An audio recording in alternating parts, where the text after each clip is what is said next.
So the first question goes to Mr. Charan Lakkaraju, sir. Sir, as traditional career paths evolve, how might universities redesign degree programs to incorporate practical gig economy skills without sacrificing academic layout?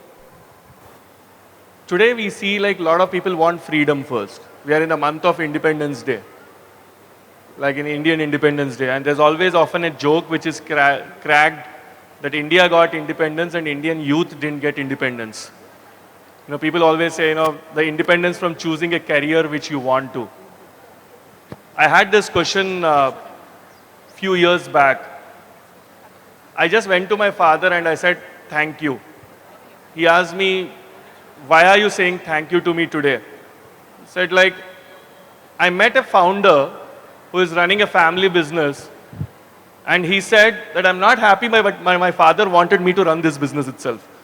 I know Yashasvi will look at me now, but the point is in a family business where the son doesn't want to run that family business, or the daughter, okay, he/her, or the daughter, and everyone thinks that I am lucky, and my friends say that you're lucky man, you have, everything is set.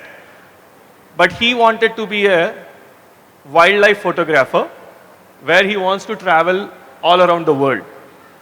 So there is a lot of change that which is happening today is that the new way of defining freedom is changing. You know, people want to be digital nomads. That's a new culture which is popping up.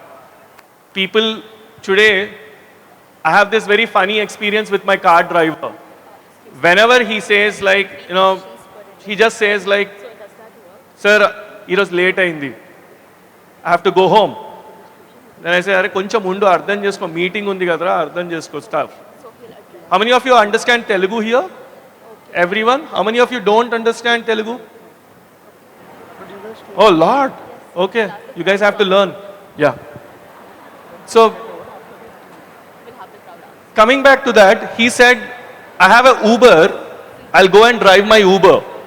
Today, the kind of freedom that people have because of the gig economy, that there are a lot of options for people to survive. So people say that I need not be your driver, I'll be a Uber guy. At the same time, last time when I was invited once to Stanford, and I met a startup founder in SFO who was driving an Uber because in that area there are a lot of investors are there, and if someone books an Uber, I can have a chat with the investor and pitch my startup idea. Unlike India, in US, a lot of people have personal cars which are on Uber. So he was driving a Tesla and was a Uber driver because it's just like I get some pocket money. At the same time, I can, because the attention time is very high. When someone is sitting on in your car and you're driving them to a location in San Francisco, you start pitching your startup idea to them. So gig economy has given a lot of inventive ways for people to start thinking about it. But as my fellow member has asked me a question, how universities have to change. This is a very big question now where there are a lot of, before this panel with the esteemed fellow panel members, I was having a conversation about new age universities. Sheer coincidence, I was not expecting this question, but there is a change that Gen Y is becoming parents. So they are asking for new type of colleges, new type of schools. Someone went to a certain type of college, they might not send their kids to the same college. There was a time when my father was saying you should go to CBIT. Now, I might not say that my son should go to CBIT tomorrow. I might say that, you know, he might go to Babson's or some school where he just learns entrepreneurship. So that's the difference, that there's a difference in the generation where people are thinking that universities are not the only places to learn, but universities are the places where, but there's a difference to it, why universities are needed first. Let's bring that point too. Because most of the Gen Alpha is here. So it's not Gen Z, it is Gen Alpha, I guess. Am I right? Gen Z and Gen Alpha both. So Gen Alpha thinks like, I don't need a college. But you don't go to a college for a degree only. You go to a college for intellectual capital. Okay, now you are in Nacharam, you are in DPS, now this event is happening, now you get a chance to interact with Meghna, me or Yashasvi. You meet some people when you are at a certain place. The probability of meeting more people will be there when you are in a university. That's the first point. Second point is the social capital. The kind of network you build. A lot of people argue saying that I can build my network at Starbucks, I can build my network at cafes and stuff. But the probability of like-minded people hitting into a like-minded people is very tough. I know this generation is all about swiping it right or swiping it left. But you need to understand you have to swipe it straight first because your cards have to work first. It should not pop out a message saying insufficient balance. It's easy to swipe right and left, but it's very important to swipe straight first. So when you go to these universities, first you find people who are like-minded, coming from similar backgrounds, studying similar degrees. So you start knowing things. I started getting more attention from the audience when I started talking about swiping. That's the power of talking about some relevant things to this audience, right? A lot of people think that they are tender, but they are not tender, they are Tinder. So it's like, now this is the response I get from the audience now. So the point which I'm making, the last point, that is the financial capital. The three capitals: intellectual capital, social capital, and the financial capital. The financial capital is the most important thing which is giving freedom to people today.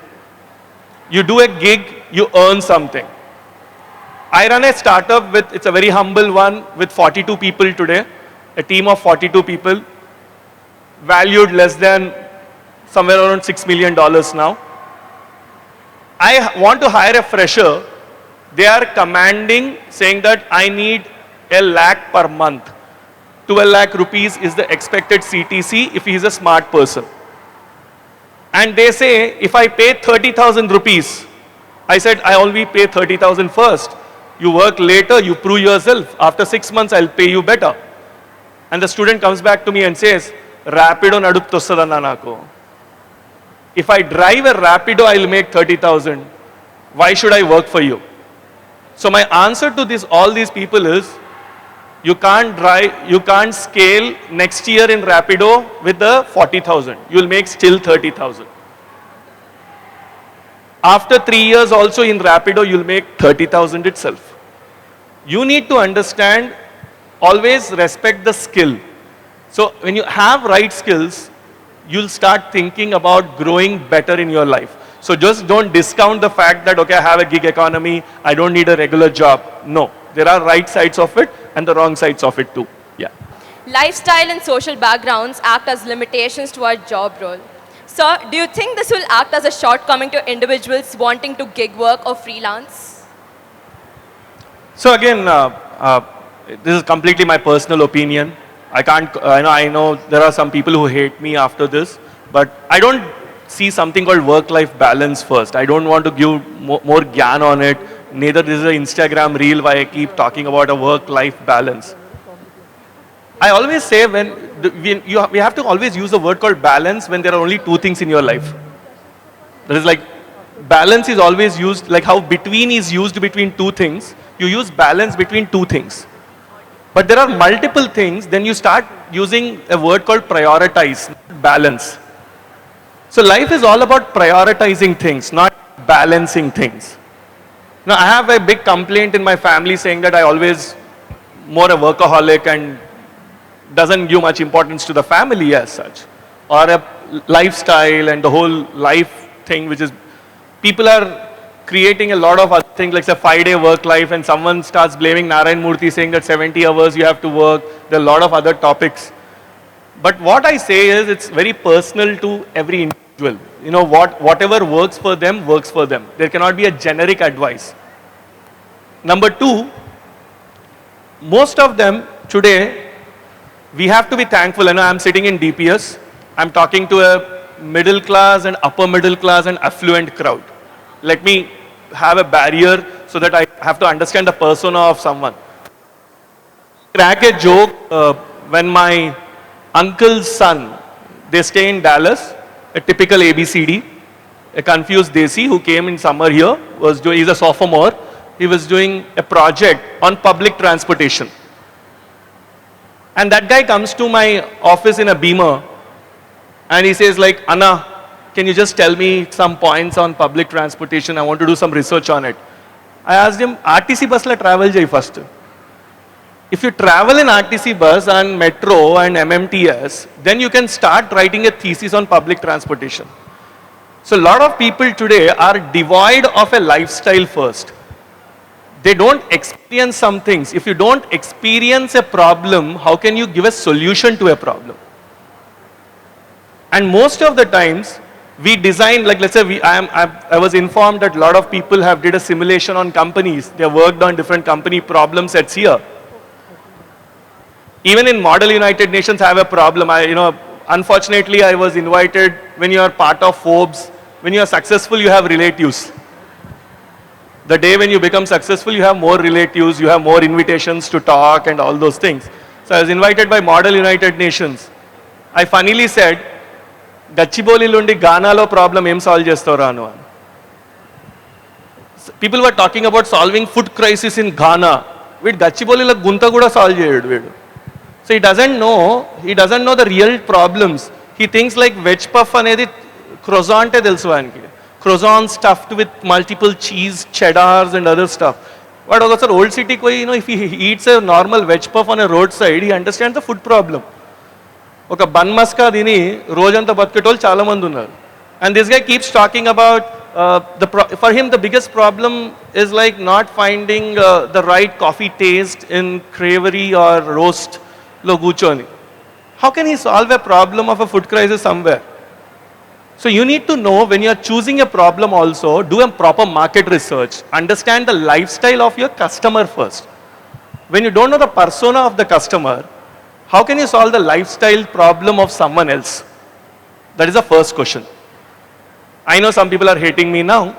Number two, if you want to be a businessman, first ask the question why you want to be a businessman. It's not about just owning Patek Philippe and Audemars Piguets. It's about wearing a Casio and flaunting it. How you identify, like when you know, it's just not about earning money. If you want to earn money, smart people do a job. Work with Big Five, you'll make more money. Mark my words, if you do business, you'll not make money. If you do business, you create wealth. If you understand the difference between money and wealth, then you should choose the path of entrepreneurship. A lot of people think that if you do business, you'll make more money. No. If you do a job, you'll make more money because you hardly have any risks to lose. So a lot of people here who are aspiring businessmen, don't become a businessman because you see a Shark Tank. It's almost like I was watching Kaun Banega Crorepati when I was in school like you, and I used to say I'll become a Crorepati. And you guys are seeing Shark Tank in your home and you feel like, naaki inka manchi idea vachindi, I want to do something. It's not like that. It's not that rosy. Let's keep talking. Maybe I'll request Yashasvi, you should invite failed businessmen and conduct a conclave and create something like, you have to talk about, because our Gen Alpha likes negative stuff. Negative spreads faster. Positivity doesn't spread faster. So you should talk how people, there is a actual program, our guys don't like roasting. Our Indian culture doesn't appreciate roasting and other stuff. But back in West, they have some special evenings where they talk about failures. How did he fail? How he failed in his business. Because you will learn more from them, because you should not do or repeat the same mistakes that they did. So understand, if you want to understand a lifestyle or the whole logic, first understand personas. Number two, always try to do a shadowing. Whenever I keep meeting some people, I always ask. The one big problem is, students meet Meghna now and they say like, can you just get me an internship? I know she has a lot of requests like that whenever she goes to any public meetups, and people say like, or some request from someone that my cousin needs an internship in place. But nobody is ready to say, I will shadow you. There's a program in ISB and there's a program in foreign universities. One day with C, where you spend one day from morning to evening I was fortunate enough when I was in Infosys, was spending time with Mr. Murthy. When you spend from morning to evening, and he leads a humble life, that's a different story. When you spend one day with them, you understand how they are cracking, how they are talking to people, how they are addressing someone, how they respect a driver. They're as simple as smaller things too. So when you sit with people who have achieved a lot, so my request to each one of you here, in your own family networks, if you find some businessman, or you reach out to some startup founder, tell him that, can you give me an opportunity to spend one day? And I always boast about it whenever I get onto stage. I wrote one mail to Sir Richard Branson in 2016. And in 2018, when I was listed by Forbes, I wrote him, you inspired me because you started a student magazine in 80s. I've started a student thing. And the manifestation is very important. Today is a day of manifestation. People call 8th August. In next 2 weeks, I got a reply back from Sir Richard Branson, and he tweeted about us, saying that someone in India is trying to build something. So there is nothing impossible. So if you manifest it, if you reach out to people, someone will reply back to you.